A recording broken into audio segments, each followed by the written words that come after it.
चलिए, अभी हम पिछले क्लास में जो है भारत सरकार अधिनियम 1935 पढ़ के खत्म किए हैं। ठीक है, कोई बात नहीं। आज जो है उसी क्रम को आगे बढ़ाते हुए पेट के सिलेबस के अनुसार हम भारत छोड़ो आंदोलन शुरू करते हैं। ये आंदोलन पढ़ लीजिए।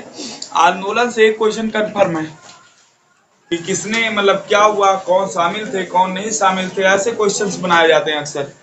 तो आप हेडिंग डाल सकते हैं भारत छोड़ो आंदोलन, लेकिन उसके पहले भारत छोड़ो आंदोलन की रूपरेखा कैसे तैयार हुई, क्या हुआ, ये सारी चीजें देखना है हमें। भारत छोड़ो आंदोलन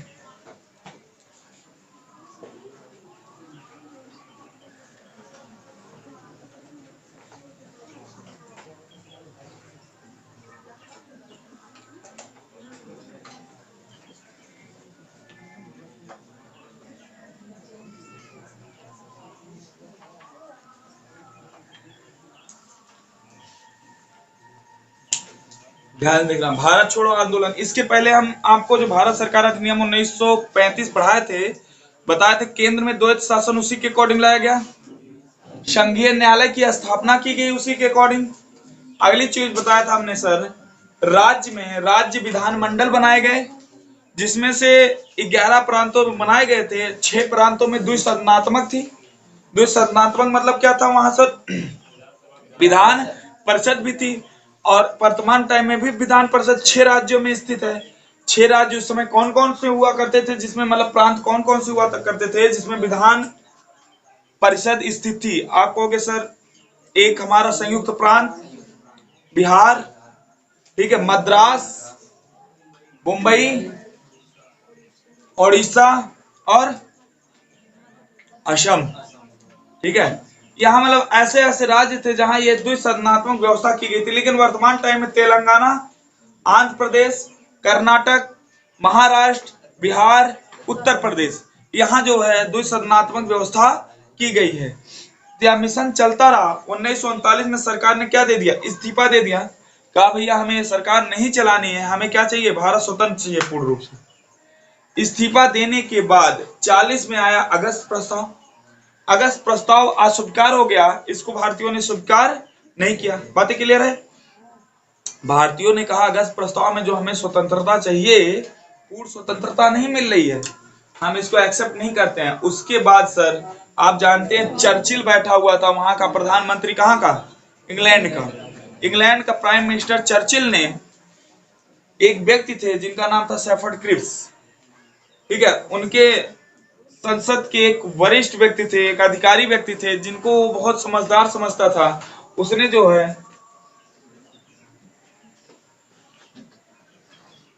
उनको भेजा, किसको, क्रिप्स साहब को, और क्रिप्स से कहा कि भैया जाइए आप भारतीयों को समझाइए। लेकिन क्रिप्स साहब को ये बात आके जो कहनी थी, उन बातों को इंक्लूड ही नहीं करते हैं। सिर्फ इतना कहते हैं हम आपका संविधान बना देंगे, ठीक है, लेकिन राज्य को कहते हैं कि राज्य चाहे तो उस संविधान को माने या ना माने, वो खुद संविधान अपना बना सकता है। इस बात को भी नॉन एक्सेप्ट कर दिया किसने, भारतीयों ने। क्रिप्स मिशन भारत कब आता है, कब, 23 मार्च 1942। और जब क्रिप्स मिशन आया तो गांधी जी से क्रिप्स मिले, उनको एक बात कहते हैं सर, इस समय हम लोग बड़ी तंगी में फंसे हुए हैं, मतलब समझ रहे हो, द्वितीय विश्व युद्ध चल रहा है और जर्मनी जो है बम गिरा रहा था बहुत तगड़े में इंग्लैंड के ऊपर। इंग्लैंड में त्राही त्राही मची हुई थी। गांधी जी से कहा कि समझिए आप इस बात को और अपनी जनता को समझाइए। महात्मा गांधी ने कहा कि ठीक है, बिल्कुल। कहा किसने है, चर्चिल ने। और ये समझा के जब आते हैं तो यहाँ चर्चिल को कन्विंस करते हैं कि सर हमने गांधी को समझाया, और गांधी जी बड़े प्यार से मान गए हैं। गांधी ने कहा अच्छा वही चर्चिल जो 1931 में हम जब द्वितीय गोल में सम्मेलन में गए थे, हमें नग्न फकीर कह रहा था, वही चर्चिल। आज मौका मिल गया बदला लेने का। तो गांधी जी की ही प्री प्लानिंग थी, क्या करेंगे हम करेंगे भारत छोड़ो आंदोलन, और गांधी जी का तीसरा सबसे बड़ा आंदोलन था।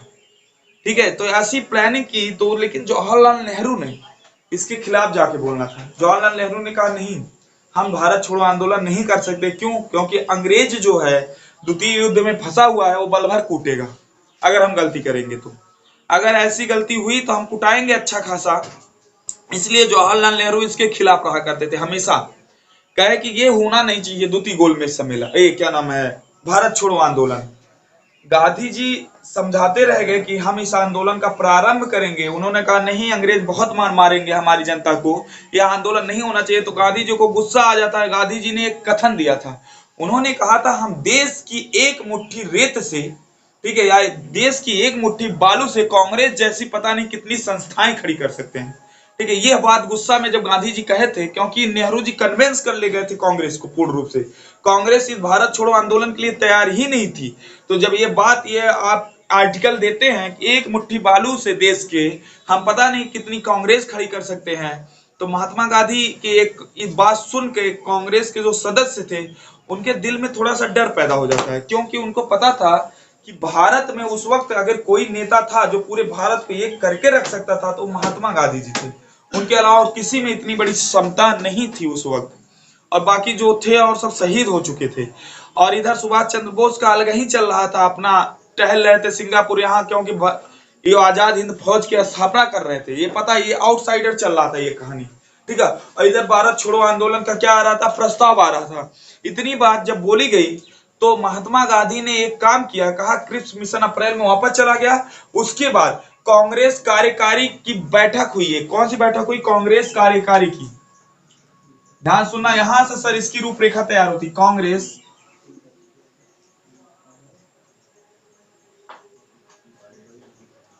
कार्यकारिणी की बैठक।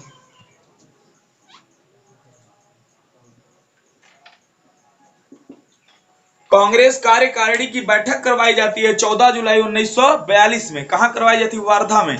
वर्धा कहां पड़ता है, महाराष्ट्र में। हाँ, 14 जुलाई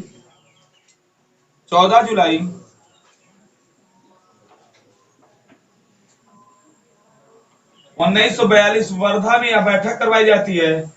और इस बैठक में, वर्धा में जो ये बैठक करवाई गई, इस बैठक में गांधी जी ने संघर्ष का निर्णय ले लिया, यानी कि कहा कि अब संघर्ष के निर्णय की पुष्टि कर दी कि हम क्या शुरू करेंगे, भारत छोड़ो आंदोलन शुरू करेंगे। और कहते हैं कांग्रेस का एक बहुत बड़ा मंच लगा था जहां पूरी दुनिया गांधी जी को सुन रही थी। वहीं पर इस बैठक में गांधी जी ने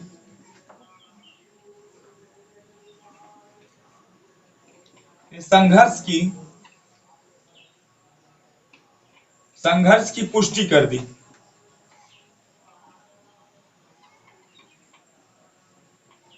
अब बात सुनना, संघर्ष की पुष्टि तो करी, लेकिन सर जो दूसरा शब्द बोला वो जवाहरलाल नेहरू को हिला देने वाला था।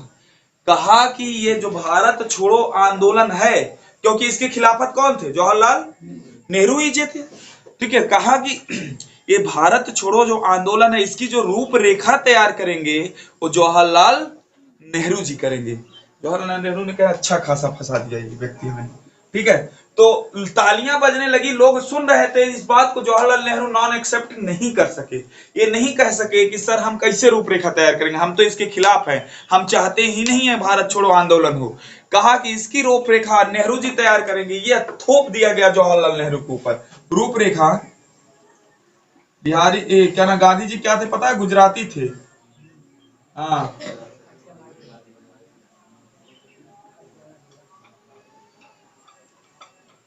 नेहरू से कहा कि आप इस आंदोलन में भाग ही नहीं लेना चाहते, अब चलो, ठीक है, अब तो मैं तुम्हें लीडर बना दिया। और नेहरू को पता था कि रूपरेखा जो तैयार करता वही कुटाता है सर, ठीक है। दो धारी तलवार बन के खेलने का काम था नेहरू जी का उस वक्त। क्यों, क्योंकि अगर ये नहीं कर रहे हैं तो कांग्रेस वाले कूटेंगे, अगर कर रहे हैं तो अंग्रेज कूटेगा, ठीक है। ये बात इनको पता थी, तो इन्होंने इस बात की जिम्मेदारी ली बाद में चल के, ठीक है हम क्या करेंगे, रूपरेखा तैयार करेंगे भारत छोड़ो आंदोलन का। और उसके बाद तुरंत यहीं पर एक प्रस्ताव प्रस्तुत किया गया। क्या प्रस्तुत किया गया, प्रस्ताव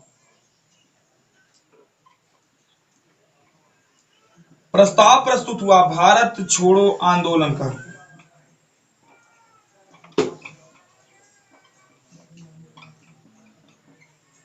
और सर यह आंदोलन इतना खतरनाक था, इतना खतरनाक था, इसका कोई मेन लीडर नहीं था कि बिना लीडर का आंदोलन चल रहा था। लेकिन इस आंदोलन में यही वो आंदोलन था जहां महिलाओं ने खुल के भाग लिया आंदोलन। कहते हैं सर 20,000 महिलाएं चक्का जाम कर देती थी, चाहे जहां 20-20 हजार 25-25 हजार महिलाएं जा जाके चक्का जाम कर देती मुंबई की सड़कों का। ठीक है, महिलाएं लाठी डंडा लेके रोड पे उतर जाती थी, ये ऐसा आंदोलन था। महात्मा गांधी को लास्ट में सर आप जानते हैं 0 आवर्स चला के ऑपरेशन जेल में डाल दिया जाता है। ये सारी कहानियां होती है, लेकिन उषा देवी एक व्यक्ति थी जो इस आंदोलन को रुकने नहीं देती। ठीक है, सारी अंग्रेज ने बहुत कोशिश की आंदोलन में भड़का दें, आंदोलन को रोक दें, लेकिन सर सफलता नहीं मिलती है। अंग्रेज को सिर्फ एक ही बात सुनाई देती है, क्विट इंडिया मूवमेंट, भारत छोड़ो आंदोलन। सर आप भारत छोड़ दीजिए किसी भी हाल में। ये सबसे पहला प्रयास था, कोशिश की गई। प्रयास तो 57 में भी किया गया था, लेकिन यहां से 42 से जब अंग्रेज को देखा गया कि अंग्रेज बहुत कमजोर हो गए हैं, तो कहा इससे अच्छा मौका नहीं मिलेगा। गांधी जी ने साफ साफ कहा इससे अच्छा मौका नहीं मिलेगा भैया, आप भारत को क्या करिए, छुड़वा लीजिए। उसके लिए पहली बैठक जो करवाई गई कांग्रेस की कार्यकारिणी बैठक हुई कब, 14 जुलाई 1942 वर्धा में, जहां महात्मा गांधी ने संघर्ष की पुष्टि कर दी कि अब भारत छोड़ो आंदोलन संघर्ष जारी रहेगा, और रूपरेखा तैयार की। किसी ने जवाहरलाल नेहरू को ऊपर जिम्मेदारी दे दी गई, और प्रस्ताव रखा गया, एक प्रस्ताव प्रस्तुत किया गया जिसमें कहा गया भारत छोड़ो आंदोलन अब सर जारी हो गया है, अब आगे आएगा। लेकिन यह भारत छोड़ो आंदोलन 8 तारीख को आता, उसके पहले अच्छा बताइए, कोई काम करने जाते हैं तो आप क्या तिलक उलक लगा के जाते हैं ना? हिंदू धर्मों के अनुसार कोई काम अगर आप करने जाते हैं तो तिलक वगैरह लगा लेते हैं। ठीक है, हो गया, पूजा पाठ कर लिए। तो कहा सर कि चलिए अभी हम इतना बड़ा काम करने जा रहे हैं तो एक दिवस मनाते हैं, जिसको कहा सर तिलक दिवस मनाते हैं। क्या मनाते हैं?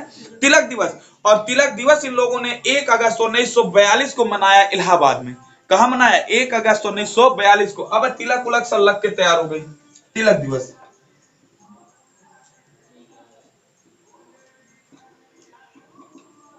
1 अगस्त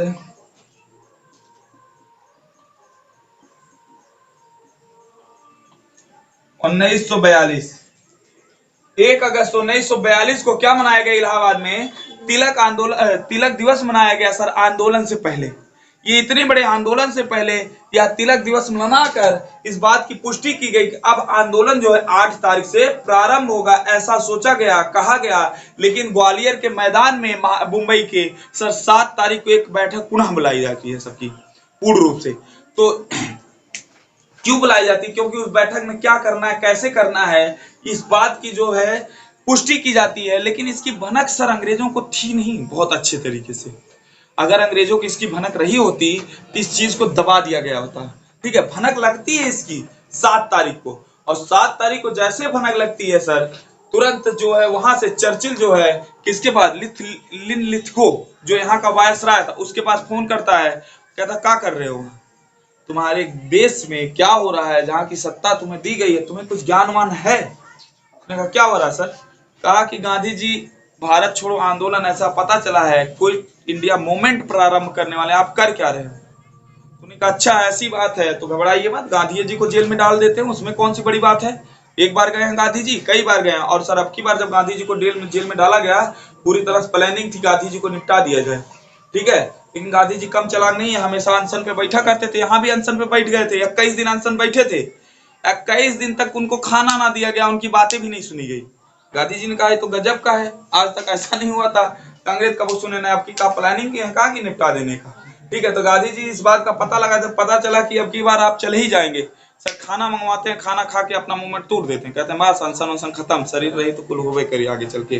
ठीक है, हाँ गांधी जी कम चालाक थोड़ी ना थे, बहुत चालाक इंसान थे। अरे द्वितीय गोलमेज सम्मेलन में जब गए, ठीक है, उस समय उनको बुलाता रह गया चर्चिल, आओ, कहना अब जा रहे हैं हम नहीं मानेंगे। जिस चीज को लेके गए थे मनवाने, वो चीज अंग्रेज तैयार नहीं था मानने के लिए। तो उन्होंने कहा आके भारत में एक बात बोली, कहा सर हम अगर कुछ बना के नहीं आए हैं तो इंग्लैंड से हम कुछ बिगाड़ के भी नहीं आए हैं। अगर उसने हमारी कोई बात नहीं मारी, हम मनवा नहीं पाए, तो हम अपनी भी बात, उनकी भी बात मान के नहीं आए हैं। या गांधी जी आके भारत में भाषण देते हैं और भारतीयों को जो क्या करते हैं, इससे निश्चिंत करते हैं। तीनों गोलमेज सम्मेलन में कौन भाग लिया था? भीमराव अंबेडकर जी बड़े संघर्षी थे। जिस दिन सर गोलमेज सम्मेलन भाग लेना था, उसी दिन उनके बेटे की डेथ होती है, पता है आपको? बेटे की डेथ होती है। जब बताया गया कि बेटे की डेथ हो गई, कहा अगर एक बेटे के लिए हम यहाँ रुक जाते हैं तो सर हमारे 30 करोड़ बेटे आज बेघर हो जाएंगे। ठीक है, ऐसी बात उन्होंने बोली थी। तो बड़ी महानता थी सर इन लोगों में, इतने आसानी से नहीं ये लोग महान कहलाते हैं। तो 7 तारीख को इतना हो गया, आपने देखा कार्यकारिणी तैयार हो गई सर, तिलक भी लग गया है, अब आंदोलन के लिए क्या है, तैयार है सब, ठीक है। तो 7 तारीख को अखिल भारतीय कांग्रेस की कमेटी की वार्षिक बैठक होती है। अखिल भारतीय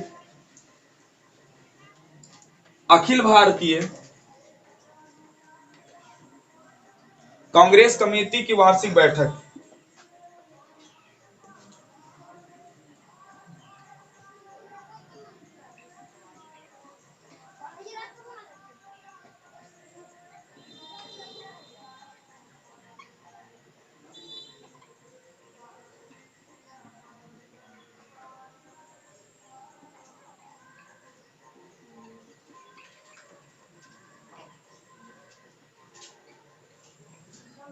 कब होती है? 7 अगस्त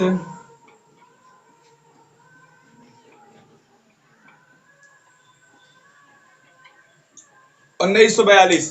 7 अगस्त 1942 में यह बैठक होती है सर। कहां होती है? ग्वालियर टैंक, महाराष्ट्र।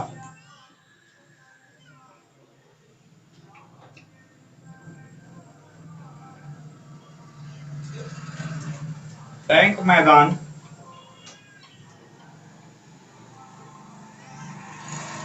महाराष्ट्र। ग्वालियर टैंक मैदान महाराष्ट्र में अब बैठक करवाई जाती है। और कहा गया सर, इसके अध्यक्ष जो बनाए जाते हैं मौलाना अबुल कलाम। अबुल कलाम पहले क्या थे? भारत के शिक्षा मंत्री। हाँ, इसकी अध्यक्षता जो करते हैं, अध्यक्ष बनाए जाते हैं,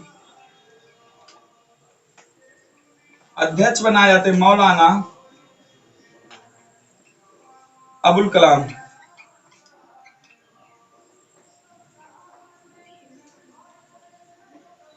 मौलाना अबुल कलाम इसके अध्यक्ष बनाए गए, मौलाना अबुल कलाम। और आप जानते हैं गांधी जी ने एक भाषण दिया है। उन्होंने कहा, गांधी जी ने अपने शब्दों में साफ साफ बोला कि मैं एक संक्षिप्त मंत्र देता हूं। गांधी जी ने क्या कहा था? मैं एक संक्षिप्त मंत्र देता हूं, आप इसे अपने हृदय में बैठा लीजिए। सीधा कहा कि मैं एक संक्षिप्त मंत्र देता हूं, आप इसे अपने हृदय में बैठा लीजिए। और कहा कि आप इसे अपनी सांसों के साथ व्यक्त कीजिए। मैं एक संक्षिप्त मंत्र देता हूं, जिसे आप कहां बैठा लीजिए? अपने हृदय में, और अपनी एक एक सांसों के साथ इसे व्यक्त करिए। कहा सर कौन सा मंत्र? मंत्र तो बताइए पहले। कहा सर, डू एंड डाई, करो या मरो,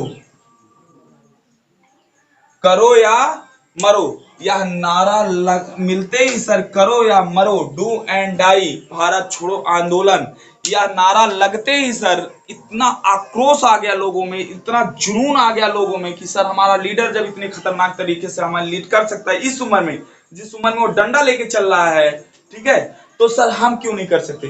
कहते हैं कि जनता इतना पगला गई कि सिर्फ चारों तरफ एक ही नारा गूंज रहा था, करो या मरो, भारत छोड़ो अंग्रेजों, भारत छोड़ो अंग्रेजों। मतलब ऐसी बार बार पुष्टि की जा रही थी अंग्रेज में। तब वहां से पहली बार अंग्रेज को यह एहसास हुआ कि भारत में एक मूवमेंट चल रहा है। कौन सा?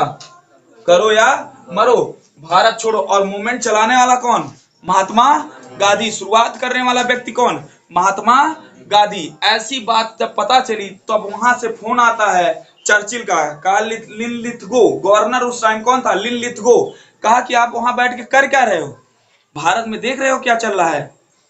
कहा सर देख रहे हैं, घबराइए मत, समझाते हैं इनको, नहीं मानेंगे उठा के जेल में डालेंगे, करना क्या है, ठीक है। और आपको पता नहीं है कि सर लास्ट तक 42 सन लास्ट तक 60,000 लोगों को जेल में डाल दिया गया था।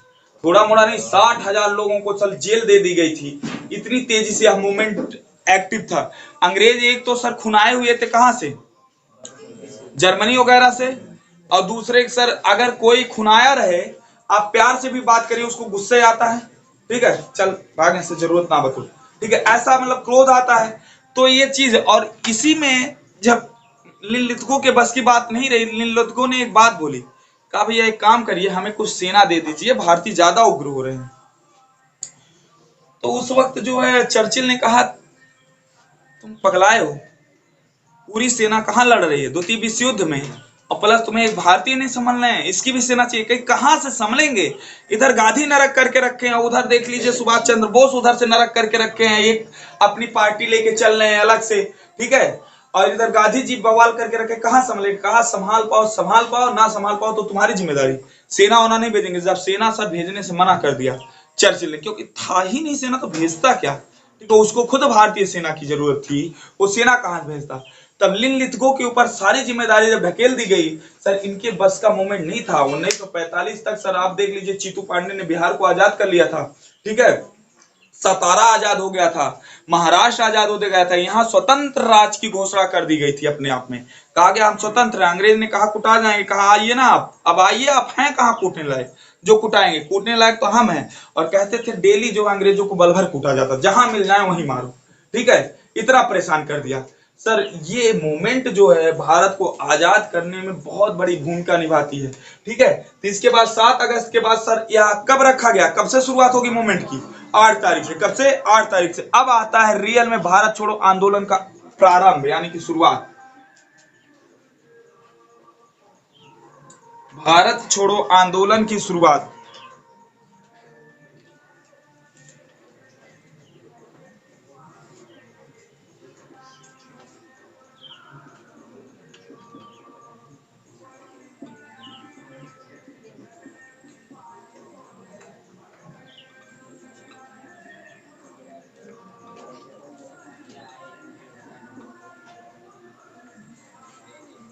भारत छोड़ो आंदोलन का प्रारंभ, भारत छोड़ो आंदोलन की शुरुआत। सर इस आंदोलन को एक नाम और क्या दिया गया? अहिंसात्मक जन आंदोलन।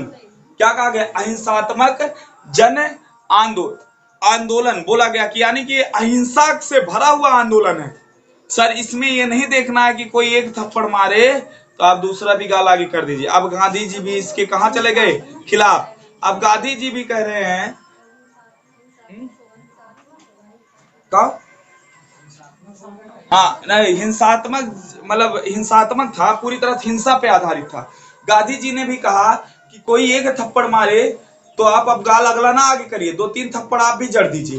गांधी जी मौका देख रहे थे। लोग चिल्लाते हैं सर कि गांधी जी पहले कहे ऐसा नहीं किया, पहले ऐसा कहे नहीं किया। हमेशा मूवमेंट मौका दे के काम किया जाता है, कहते नहीं मौका दे के चौका मारा जाता है। गांधी जी को जब पता चला कि अंग्रेज कमजोर है, अब इनको कूटो।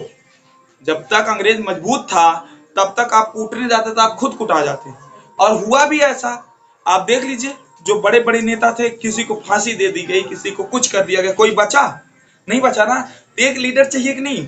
अच्छा जब क्रिकेट मैच होता है आप देखते हैं, इनिंग्स की जब शुरुआत होती है, जब टीम फंसती है थोड़ा सा, तो क्या कहा जाता है कि जो एक छोर पे टिका है उसको लास्ट तक क्या करते रहना चाहिए? खेलते रहना चाहिए। क्यों सर? क्योंकि एक छोर संभाल के रखने वाला एक व्यक्ति चाहिए।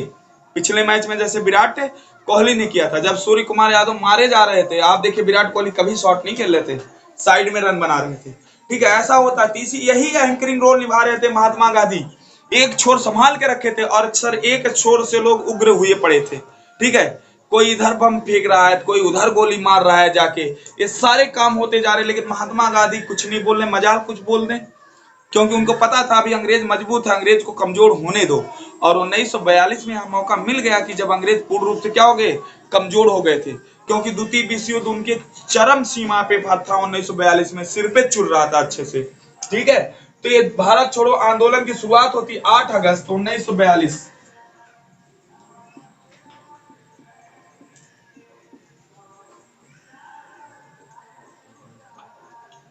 8 अगस्त 1942 को ये शुरुआत होती है। तो पूछा जाएगा उस समय भारत का वायसराय कौन था?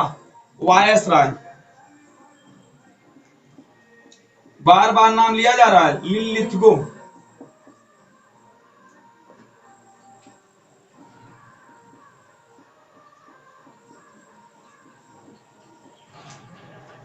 इंग्लैंड का सर उस समय प्रधानमंत्री कौन था?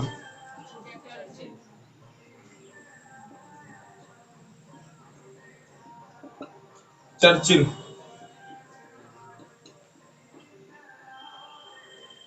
इंग्लैंड का प्रधानमंत्री चर्चिल था, दिमाग बैठा ली। इंग्लैंड का प्रधानमंत्री सर उस समय चर्चिल था, ठीक है। और ये चर्चिल ने जब कहा लिनलिथगो से कि आप कर क्या रहे हैं, लिनलिथगो का बस अब आखिरी बार है, बोलना मत आगे। कहा आप क्या करो, कहा अब हम जो करेंगे आप इंग्लैंड बैठ के देखिए क्या करना है। सर लिनलिथगो ने तुरंत एक ऑपरेशन चलाया जिसको कहते हैं ऑपरेशन 0 आवर्स। ठीक है, क्या चलाया, ऑपरेशन 0 आवर्स। 9 तारीख को, 8 तारीख को ये मूवमेंट शुरू हुआ, 9 तारीख को तुरंत चलाया गया ऑपरेशन 0 आवर्स। तो मूवमेंट की शुरुआत कब हुई, 8 अगस्त 1942 को।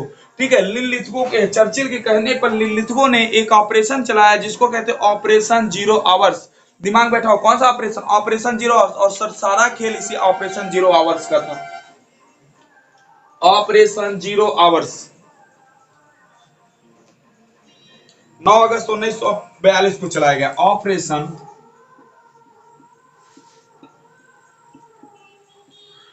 0 आवर्स।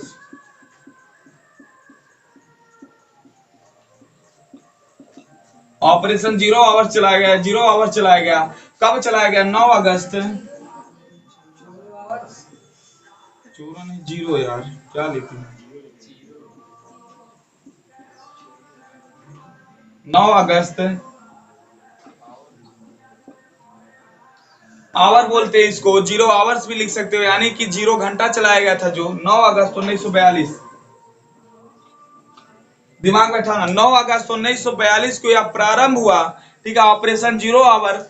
कहा गया 9 अगस्त 1942 में जितने बड़े नेता हैं सारे नेता को क्या करो, किडनैप करो।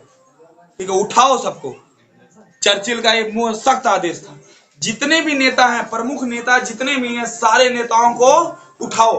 कहा पहले बुढ़वा को उठाओ, सबसे खतरनाक व्यक्ति। ठीक है, चर्चिल अगुआ बोला था कि भैया इंग्लैंड आए थे, कहते कहते थक गए, रुका गांधी रुका। गांधी तो और स्पीड से भागे, झोती थोड़ा ऊपर करके कहीं बस ना आए। ठीक है, इस स्पीड से भागे, हम पलाते रह गए, कहा जाइए सर, कोई सुनवाई ही नहीं की। वही गांधी है ना, दीवार कूद के भाग जाएंगे, पहले वो नहीं पकड़ो। कहा चलिए सर, पहली गिरफ्तारी की गई महात्मा गांधी जी की।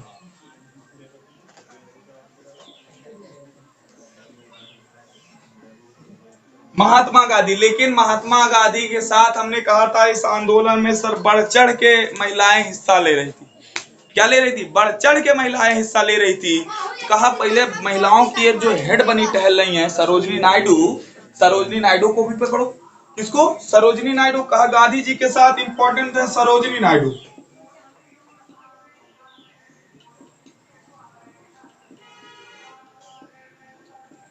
वो तब का लड़की रही नहीं, आज के लड़की होती दरवाजा संग बंद कर दिन, कहा दिन छोड़ा बाहरे कह जाए, डंडा लाठी पर ये एक को आज गो टूटिए, टेढ़े टेढ़े चलब, इससे बढ़िया बितर रही। ठीक है, लेकिन तब की औरतें थी सर, लाठी मारिए बम सहने के लिए तैयार थी। ऐसे थोड़ी ना आजादी मिली है। जीवन सर, आजादी के बंधन में हम इस प्रकार बंधे हैं। ठीक है, अब क्या आप अपने आप को आजाद मानते हो वर्तमान टाइम में, हैं? आजाद हैं? किसी भी थाने में जाइए, बिना पैसा दिए लिखवा लीजिए रिपोर्ट, तो जाने आजाद हैं। कहना है सिर्फ। ठीक है, आप कहीं चले जाइए, बिना घूस दिए कोई काम करवा दीजिए। ठीक है, मैटर तो उस तरह हम भी लिखवा देंगे। ठीक है, अब पहुंच ना लगाना पड़े, साधारण जाइए, साधारण जाइए। आजादी तो तब हुई कि जब आप नॉर्मली जाइए और लिखवा लीजिए। अरे सर, हाँ अरे सर, मैं आपको रियलिटी बताऊं, लिखा तो प्रधानमंत्री साहब की रिपोर्ट नहीं गई, आपको बताए थे हम ना। हमारे किसान के नेता कौन, चौधरी चरण सिंह, रिपोर्ट तो उनकी नहीं लिखी गई थाने में, 33 रुपया घूस देना पड़ा। 33 रुपए में जब ये बात तय होती है, होमगार्ड था एक बेचारा, तय करवाया, कहा ठीक है 33 रुपए की व्यवस्था करा, पर दिखा रिपोर्ट, दरोगा जी कुछ खाइए पिए ना, कहना 33 रुपया, मतलब एक तो जेब कटी, दूसरे परेशान व्यक्ति, यही तो रोल था उनका उस वक्त। 33 रुपए में जब सेटिंग हुई, कहा ठीक, रिपोर्ट जब लिख के तैयार की गई, आपको पता है उस वक्त घूस चल रहा था। सोचो, जब रिपोर्ट तैयार की, कहा अब इस पे सिग्नेचर करो, क्योंकि अंगूठा लगाएंगे सिग्नेचर, कहा अंगूठा नहीं लगाएंगे, सिग्नेचर भी करेंगे और अच्छे से मोहर भी लगाएंगे, डोंट वरी, टेंशन ना लो।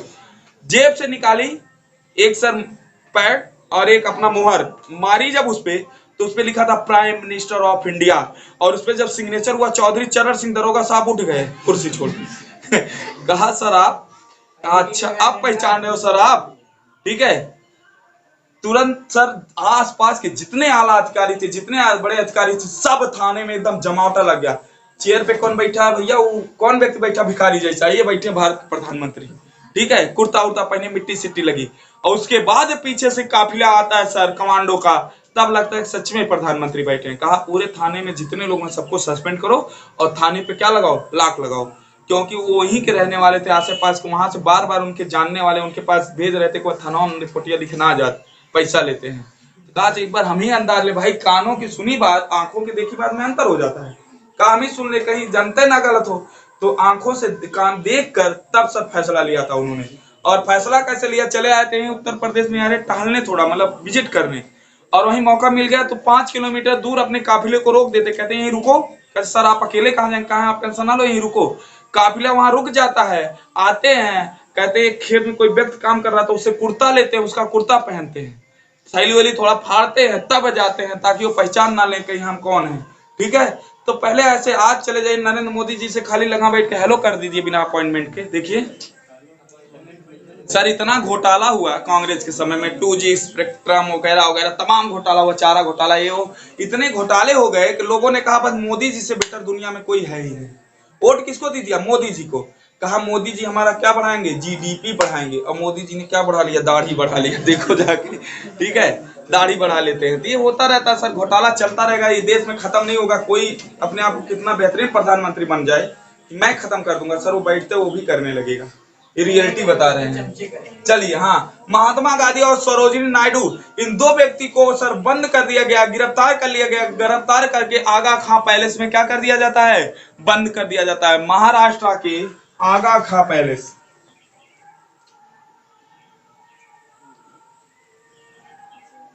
आगा खां पैलेस, आगा खां पैलेस में इनको ले जाके बंद कर दिया गया। किसको? महात्मा गांधी और सरोजिनी नायडू जी को। अगले व्यक्ति थे सर एक बिहारी, राजेंद्र प्रसाद। बिहारी तो आगे कूदा, चले जाइए बिहार में, आपको सीधे लूट लेंगे, छोड़ेंगे नहीं, ठीक है। राजेंद्र प्रसाद के पास मूवमेंट शुरू होने दो, मूवमेंट के ऐसी तैसी अंग्रेज को तैसा मारेंगे कोई बचा नहीं पाएगा। राजेंद्र प्रसाद को पकड़ा, बंद किया, कहा इनको भी उठाओ और ले जाके सर पूर्ण रूप से बांकीपुर जेल में क्या कर दो? बंद कर दो। तो राजेंद्र प्रसाद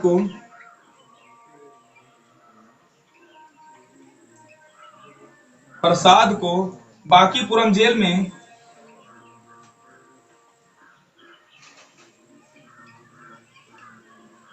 क्या किया? पूर्ण रूप से बंद कर दिया। राजेंद्र प्रसाद को बांकीपुरम जेल में ले जाके पूर्ण रूप से बंद कर दिया। तो एक व्यक्ति और थे सर, जिनका नाम था जयशंकर प्रसाद।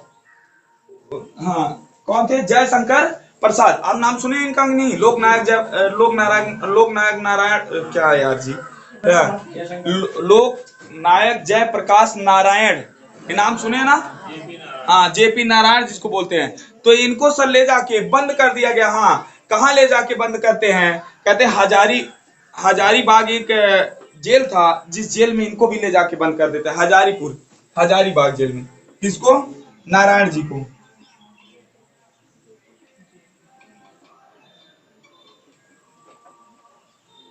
सर यहाँ इन 3-4 इंपॉर्टेंट नेता और कुछ छोटे छोटे नेता थे, जैसे जिसमें मदन मोहन मालवीय वगैरह थे, इन लोगों को भी ले जाके बंद कर देते। और जैसे बंद किया और उसके बाद इनको गायब करने के बाद पहुंचते हैं ग्वालियर।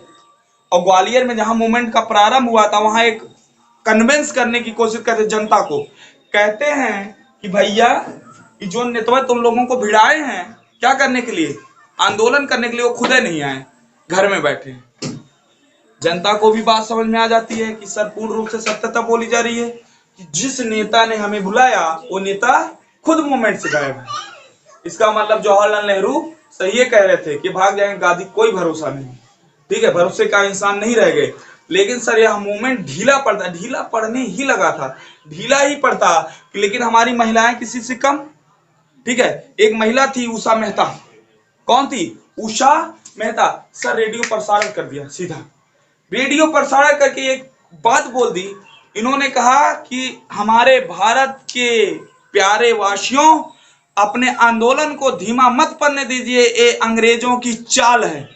अंग्रेजों ने क्या चलाया है? ऑपरेशन 0 आवर चलाया है, जिसमें महात्मा गांधी, जवाहरलाल नेहरू, राजेंद्र प्रसाद, नारायण जी को ले जाकर जेल में बंद किया है। ठीक है, और कहा कि यह ले जाके गांधी जी को आगा खा पैलेस में पूर्ण रूप से बंद कर दिया। इतना सुनते ही भारतीय सर कहां किसी से कम, किसी से कम नहीं, आंदोलन और जोर पकड़ लिया। इनकी इतनी औकात, और इतना जोर पकड़ा कि भारत के एक एक स्थान पे चक्का जाम होने लगा। कहते हैं भारत की महिलाएं, बेटियां, 20,000 प्लस औरतें निकलती हैं घर से लाठी डंडा लेके, और सब जाके पहले मुंबई एग्जाम कर देती है पूर्ण रूप से। ठीक है, इतना ज्यादा तबाही मचाती हैं, इतना ज्यादा तबाही मचाती हैं कि सर पूरा अंग्रेज तबाह हो जाता है। अब कहते हैं सर इस मूवमेंट में भाग लेना शुरू कर दिया स्टूडेंट, और जहां विद्यार्थी आ गए सर, वो चीज तो खतरनाक से खतरनाक बननी ही बननी है। ठीक है, लेकिन गोली भी चलवाई जाती विद्यार्थी के ऊपर, 7 लोग शहीद होते हैं। लेकिन उसके पहले महात्मा गांधी एक अनशन का प्रण करते हैं, एक कोशिश करते हैं 10 फरवरी 1943 को। कब? 10 फरवरी 1943 को। कहते हैं सर 43 दिन का, वो 21 दिन का हम अनशन पे बैठ जाएंगे। 21 दिन तक अनशन बैठे थे। मुस्लिम लीग का, हाँ बिल्कुल सर, मुस्लिम लीग थी, लेकिन बस पीछे से, एक तरफा नहीं, मुस्लिम लीग उतना ज्यादा एक्टिव नहीं थी। आप देखिएगा, पढ़ लीजिएगा, उतनी ज्यादा एक्टिव नहीं थी, एक तरफा नहीं। मुस्लिम लीग एक्टिव इसलिए नहीं थी, उस वक्त तक उसको वो भारत से अलग होना। वो तो अंग्रेजों से एक गुहार लगाए बैठी थी सर। क्या गुहार लगाए बैठी थी? कि हमको पाकिस्तान दे दीजिए। ठीक है, इसलिए वो उतना बढ़ चढ़ के भाग नहीं ली थी इस आंदोलन में। ठीक है, इसलिए उनका नाम ही नहीं आता, चलेगा। तो क्या किया? 10 फरवरी 1943 महात्मा गांधी ने 21 दिन का अनशन कर लिया। कितने दिन का? 21 दिन का अनशन, या उपवास कर सके हो। अब सर 21 लोग 9 दिन के उपवास में सर ढमलियाने लगते हैं, इन्होंने 21 दिन का उपवास किया। ठीक है, और उपवास में क्या होता है पता है आपको? सिर्फ एनर्जी ड्रिंक ली जाती है और कोई खाना नहीं खाया जाता है, पानी मिलेगा, एनर्जी ड्रिंक। तो ये चीज किए थे, 21 दिन के उपवास बैठे थे, 21 दिन तक इन्हें कुछ ना मिला, ना ही अंग्रेज इनकी बात सुने। अरे भैया कौन टाइम आप उपवास करें? हम द्वितीय विश्व युद्ध लड़ रहे हैं, इधर भारतीय मारो काटो मचा रहे हैं, जहां पा रहे हैं अंग्रेजों कूट दे रहे हैं पकड़ के, वो सब देखे का आपका उपवास देखे। गांधी जी कहे आपकी कौन सुनवाई ना हुई काम। तो बुलाते हैं, कहते हैं एक सेल था, कोई सेल का मतलब चपरासी वगैरह कुछ रहा, उसको बुलाते हैं। कहते हैं अंग्रेज क्या करे? कहा है आप अर्थी अर्थी बनत बा, तू चला जाओ परलोक, कुछ होए वाला ना है। तो वहां गांधी जी को ये लगता है कि अब की बार अंग्रेज हमारी सुनने वाले नहीं है। कहते ही सनसन को तोड़ देते हैं, खाना मंगवाते हैं, खा लेते हैं। कहा जिंदगी रही तो आंदोलन में तब भाग ले, पता लगा हम चला गए, भारत आजाद हुई ना आजाद हुई भगवान जाने। ठीक है, तीनों ने अपने अनशन को क्या किया? पूर्ण रूप से खंडित कर दिया, पूर्ण रूप से अनशन को खंडित कर दिया। लेकिन उससे पहले ही सर एक केस हो गया, जब सबको पता चला राजेंद्र प्रसाद को बांकीपुरम जेल बिहार में रखा गया है, तो सर वहां की जो स्टूडेंट यूनियन थी, विद्यार्थी थी, 11 अगस्त 1942 को, कब? 11 अगस्त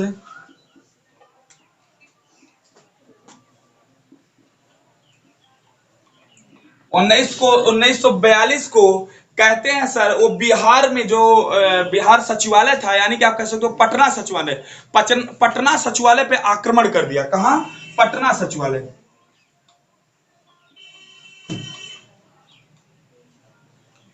पटना सचिवालय पे आक्रमण कर दिया। यहां से ऊपर आ जाओ, देखो पटना सचिवालय पे आक्रमण कर दिया। और कहते हैं कुछ लोग जो है पटना सचिवालय के छत के ऊपर चढ़ के वहां जो अंग्रेज का झंडा लगा था, उस झंडे को उतारा नहीं, तूरा और मड़ोरा और फेंक दिया। और सर वहां तिरंगा झंडा लगा दिया। कौन सा झंडा लगाया? अपना तिरंगा लगा दिया था। हाँ, विद्यार्थियों ने। 11 तारीख का मूवमेंट चला, विद्यार्थियों का मूवमेंट था। विद्यार्थियों ने पटना के उस सचिवालय के ऊपर पूर्ण रूप से ले जाके क्या लगा देते हैं? तिरंगा लगा देते हैं। और तिरंगा लगाने के बाद एक व्यक्ति था सर, आयर्स अधिकारी था वहां का, आयर्स ने गोली चलाने का आदेश दे दिया। कौन? आयर। जैसे जनरल डायर ने दिया था गोली चलाने का आदेश, वैसे आयर्स ने, डायर के तरह आयर्स ने, वहां का अधिकारी था आयर्स, आयर्स ने क्या कहा? गोली मार दो। और सब गोली मारने का आदेश मिला, कहते हैं उसमें 7 विद्यार्थी शहीद हो जाते हैं। कुल कितने विद्यार्थियों की डेथ होती है? 7 विद्यार्थी की मृत्यु हो जाती है। 7 विद्यार्थी पूर्ण रूप से निपट लेते हैं। और सर यह मूवमेंट और गहरा गया पूर्ण रूप से। जो है इस मूवमेंट में सिर्फ एक ही चीज नजर आने लगा कि भारत छोड़ो अंग्रेजों, भारत छोड़ो अंग्रेजों, पूर्ण रूप से। अब सर समय धीरे धीरे बीतता जा रहा था, यह मूवमेंट चलता जा रहा था, और कुछ इस मूवमेंट में कोई भी लीड रोल निभाने वाला नेता नहीं था। कहते हैं 1942 का लास्ट आते आते, यानी कि खत्म होते होते 60,000 लोगों को कहां डाल दिया गया था? जेल में डाल दिया गया था। 42 की समाप्ति तक 60,000 व्यक्तियों को जेल में डाल दिया गया था। 60,000 लोग इस मूवमेंट में कहां चले जाते हैं? जेल में चले जाते हैं। लेकिन एक व्यक्ति थे, हमने कहा था मदन मोहन मालवीय साहब। कौन थे? मदन मोहन मालवीय साहब। अंग्रेज कहते हैं ये मदन मोहन मालवीय छोटे से नेता, ये क्या कर पाएंगे? इनको आजाद कर देते हैं। किसको आजाद किया? मदन मोहन मालवीय को। मदन मोहन मालवीय को आजाद किया, और मदन मोहन मालवीय ने सर आग में घी डालने का काम किया। नेता छोटा हो या बड़ा, उस समय भारत का हर नेता सब पे भारी था। आज की तरह नेताओं की तरह बोलते नहीं थे, तब चुप्पे से काम करते थे, मौका मिल जाता था सर। अब देखिए यहाँ टोकरी में बैठ के जेल से भाग जाते थे, ठीक है, साड़ी पहन के। सुभाष चंद्र बोस जी साड़ी पहन के, ठीक है, अपने सिस्टर का रोल लेके बुर्का वगैरह पहन के चल दिए थे जेल से। तो सब मौका मिलते ही ये लोग लापता। जितना तेज थे ये लड़ने में, उतने तेज थे भागने में भी, ठीक है। हाँ, दोनों का भागने का मतलब ये नहीं है, वो एक कहावत है ना, जहां मार पड़े तहां भाग चला, जहां लूट पड़े तहां टूट पड़ा। ये उमंग के थे लोग कि मार पड़े भाग नहीं चलो, जहां देखते थे अब अकेले घिर गए हैं, मर जाएंगे, वहां धीरे निपट लेते थे, ठीक है। लेकिन जहां मौका मिलता था तहां पकड़ के कूट भी देते थे। अंग्रेज को उठा उठा के ले जाते थे इंग्लैंड में, ठीक है। यह मूवमेंट इतना गहरा था। तो कहते हैं कि सर इन्होंने किसको आजाद किया? मदन मोहन मालवीय को। नाम तो सुने होंगे इनका, मोहन मालवीय, मालवीय भी बोला जाता है। कौन सी किसके संस्थापक हैं? बनारस हिंदू यूनिवर्सिटी के ना, चलिएगा। स्थापना की थी इन्होंने। मदन मोहन मालवीय जी को आजाद कर देते हैं। और मदन मोहन मालवीय क्या काम करते हैं? इनकी भूमिका क्या थी? ये भूमिगत तरीके से आंदोलन का क्या करने लगते हैं? नेतृत्व करने लगते हैं। मोस्ट इंपॉर्टेंट सर बात है कि भूमिगत तरीके से खुल के नहीं आते थे सामने। पता था कि अंग्रेजों फिर से पकड़ेगा, फिर से कहां डाल देगा? जेल में डाल देगा। इससे अच्छा आप क्या करिए सर, चुप्पे चुप्पे करिए जो काम करना है। तो भूमिगत तरीके से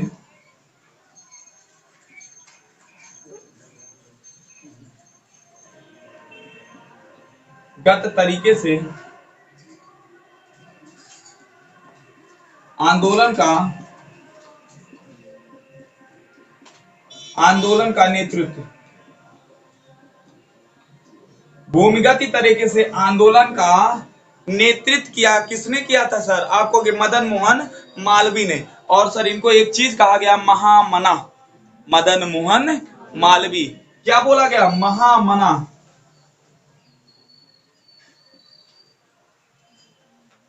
महामना मदन मोहन मालवीय। अब सर इतनी बात हुई, तब तक 1945 में आ गया इलेक्शन। कहां? इंग्लैंड में। और जब 1945 में इंग्लैंड में इलेक्शन शुरू हुआ, इलेक्शन में बड़े बड़े वादे होते हैं, ठीक है। अभी जैसे कि जब उत्तर प्रदेश में सरकार बन रही थी, अखिलेश जी ने कहा हम सर क्या पेंशन बहाल कर देंगे, ऐसे तमाम वादे किए। लेकिन सर भाजपा ने कुछ और बढ़ चढ़ के वादे किए, ठीक है। इनका चले तो ना कह रहे कि हम जनता को परमाणु बम देंगे, जब मन कहे तहां फेंक देना आराम से, ठीक है। इलेक्शन जीतने के लिए कुछ भी किया जा सकता है। तो ये नेता लोग इसमें से था, तो वहां भी सर बड़े बड़े वादे किए जा रहे थे, ठीक है। इनके एक जो चर्चिल तो वहां का प्रधानमंत्री था, उनके खिलाफ में जो व्यक्ति खड़ा हुआ था, उस व्यक्ति का नाम था एडमंड एटली। एटली साहब खड़े हुए थे। एटली साहब ने 2-3 वादे ऐसे कर दिए सर, ऐसे वादे कर दिए जो वादा भारतीयों को भा गया। और भारतीय और इंग्लैंड उस समय एक हुआ था। अरे भाई जब आप राज कर रहे हो तो आना जाना सब कुछ था, ठीक है। उन्होंने क्या कहा कि हमें हमारी सरकार लाइए, हम द्वितीय विश्व युद्ध से तो सबसे पहला काम करेंगे वापसी ले लेंगे। सर वहां की जनता खुश, क्योंकि जनता त्राही त्राही मच गई थी। दिल्ली जो ऐसा कहते द्वितीय विश्व युद्ध में इंग्लैंड का ऐसा कोई घर नहीं था जिस घर पे मातम नहीं था, इतनी मौतें हुई थी। तो वही कहा गया द्वितीय विश्व युद्ध से हम क्या करेंगे, अपने कदम को पीछे ही चलेंगे। पहला वादा सर उनका परफेक्ट रहा, दूसरा कहा भारत को आजाद कर देंगे। अब सब भारतीयों में लहर, कहते हैं भारतीय प्रचार करने चले गए उनका कि भैया आदमी बढ़िया है जिता दो। और भारतीयों का प्रचार करने का तरीका जानते हो सर, खिड़की रात में 9 बजे पहुंचते प्रधान, दरवाजा ठकठकाते हैं, भाई हाँ ऑटो हमें दिया भैया हाथ जोड़। अब तो 9 बजे आने की क्या जरूरत प्रचार करने, रियलिटी बता रहे गांव में 9 बजे पहुंच जाते हैं घर पे आपको। और जीतने के बाद 5 साल में तू प्रधान मुहा ना देख पे नकिया सोझे टेढ़ हुई है तुमको। हाँ ये नहीं पता पाएंगे आप, रियलिटी बता रहे हैं। खा खा के, और जो प्रधान हमारी तरह रहा होगा पतला उतला मतलब ठीक ठाक रहा होगा, ठीक है, वो जो है थोड़े दिन में सर ऐसे के टहलने लगा होगा। देखिए ये तोनी उनी आ गई होगी बढ़िया बराबर, क्यों? क्योंकि जनता को खाया सर बल भर, जनता को नहीं खाया, जनता के पैसे को खाया, ठीक है, पूर्ण रूप से तोनी उनी निकाल लिया। ऐसा होता सर, लूटपाट मची। तो वहां इतना जम के प्रचार हुआ सर किसका, इटली का। इटली इलेक्शन जीत जाता है, ठीक है, इटली क्या होता है, इलेक्शन जीत जाता है। और इटली ने जो वादे किए थे सर वह वादा निभाता है, क्योंकि इटली भेजता है किसको, कैबिनेट मिशन। इटली भेजता है किसको, माउंटबेटन को योजना, जो इन सारे चीजों को सर क्या करती है, परिवर्तित करती है। मदन मोहन मालवीय इसकी नेतृत्व करते रहे धीरे धीरे अंदर तक, यह मूवमेंट चला जब तक इटली जीत नहीं गया 45 तक। और गांधी जी जलवे में थे, और गांधी जी जब निकल के आते हैं तब तक सर उनकी पत्नी कस्तूरबा गांधी निकल ली थी। अब लोग गांधी को इतना ब्लेम करते हैं, गांधी ने सर अपना घर द्वार वाइफ गुरु सब कुछ त्याग दिया था देश के लिए, ठीक है। अब कहोगे ये भी स्वार्थ था, कहने वालों का क्या है, दुनिया कुछ भी कह सकते हैं। सारी चीजों को त्याग दिया था सिर्फ अपने देश के लिए, कि जो है हमारा देश है, ठीक है, लेकिन नहीं कोई ध्यान देगा। अब गांधी जी के बारे में ऐसी ऐसी बातें कही जाती है ना जो मैं बता ना सकूं, ठीक है, बहुत खतरनाक खतरनाक बातें कही जाती हैं, ठीक है। गांधी जी ऐसे थे, गांधी जी वैसे थे। अरे सर हर इंसान में कमियां होती हैं, ठीक है। और सिर्फ इसीलिए उन 3 लोगों को फांसी से बचा नहीं पाए। गांधी जी ने अपने एक स्टेटमेंट में एक बात कही थी, उन्हें अंग्रेजों ने फांसी नहीं चढ़ाया, और खुद चढ़ना चाहते थे, ठीक है। और हम बोल देते हैं कभी कभी बढ़िया बोल देते थे, इतना खतरनाक बोल देंगे जनता में आक्रोश आएगा ही। तो उसके बाद सर एक व्यक्ति था जिनका नाम था चीतू पांडे, नाम जानते हैं कि नहीं जानते हैं, सुने ना, चीतू पांडे। चीतू पांडे ने बिहार में अपने आजादी की घोषणा कर दी और कहा सर बिहार में क्या बैठा, समानांतर सरकार बैठा दी, और कहा हम अंग्रेजों के अधीन नहीं रहेंगे। तो सबसे पहले समानांतर सरकार बैठाने वाला कौन था सर बिहार में, चीतू पांडे। यह क्वेश्चन पूछा जाता है, चीतू पांडे।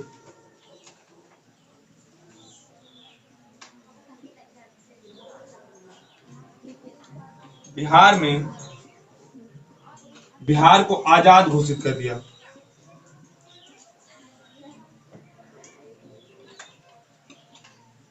सर पहले सबसे पहले वही आजाद होता है जहां सबसे उर्धंग लोग रहते हैं, जान लीजिए, काहे को मारे काटे ढकेले लतियावे हर चीज में तेज रहते हैं। और जो ज्यादा शिक्षित बना पढ़ा लिखा बना वो सर 4 साल और गुलामी झेलेगा, ठीक है। आजाद घोषित किया गया चीतू पांडे द्वारा बिहार को, कहते हैं यहाँ समानांतर सरकार बैठा दी गई सरकार। और यही नहीं समानांतर सरकार बैठी, अगला जो था जिनका नाम था नाना पाटिल, नाना पाटिल साहब ने सतारा को आजाद कर दिया, घोषित कर दिया, कहा सतारा आजाद है। नाना पाटिल अंग्रेज आके इनको समझाते रहे कभी कहाँ आजाद है, कहा ये युद्ध करिए ना, आजाद नहीं है, जब तुम्हारे मौका तो आइए युद्ध करिए। अब युद्ध करने की क्षमता हो तब तो, ना तुम्हारे पास सेना है ना तुम्हारे पास जनता है, वैसे हिटलर ने आपको बल भर कूटा है, तो बचा क्या है आपके पास, युद्ध करिए। आइए भारतीयों से भी कूटिए, भारतीय तो एकदम पूरा स्वतंत्र है, अभी ना निश्चिंत है, बस कुटाई खातिर तैयार है। या कई चीजें चल रहा है उनके दिमाग में, करो या मारो। और जो व्यक्ति ये सोच लेगा करो या मारो, आप उसका कुछ बना बिगाड़ नहीं सकते, ये नोट कर लीजिए। और ना विश्वास हो, 4 लोग जब आपको जुट के मारे और आपको लगेगा कभी जान से मारना है, वो चारों पे ना आप अकेले भारी पड़ जाइए, बताइएगा, एक आध 2 को निपटा ही देंगे अगर छक्कों को हाथ में आगे चारों निपटा देंगे, ठीक है। तो ये आक्रोश था भारतीयों के अंदर। तो भारतीयों ने क्या कहा, जो एक व्यक्ति थे नाना पाटिल साहब, नाना पाटिल ने सतारा में समांतर सरकार बैठा दी और 1945 तक यह सरकार चलती है। नाना पाटिल, सतारा एक स्थान था, और यही सतारा से आपने देखा था ना कि हड़प्पा वाली नीति जो चली थी, शुरुआत भी यहीं से हुई थी। ठीक है। 17 में समानांतर सरकार की स्थापना। और सर सबसे आखिरी तक यहां सरकार रही 1945 तक। कब तक? 1945 तक। उसके बाद यह मूवमेंट धीरे धीरे समाप्त हो जाता है, क्योंकि भारत में कैबिनेट मिशन वगैरह आ जाता है, जिसकी वजह से भारत को आजाद करने की बात बोली गई। बात समझ में आई ना? चलेगा, इतनी बात क्लियर कर लीजिएगा भारत छोड़ो आंदोलन से, दिमाग में बैठा लीजिएगा। अब कल चलेंगे सुभाष चंद्र बोस और सुभाष चंद्र बोस द्वारा चलाए गए आंदोलन, मोस्ट इंपॉर्टेंट।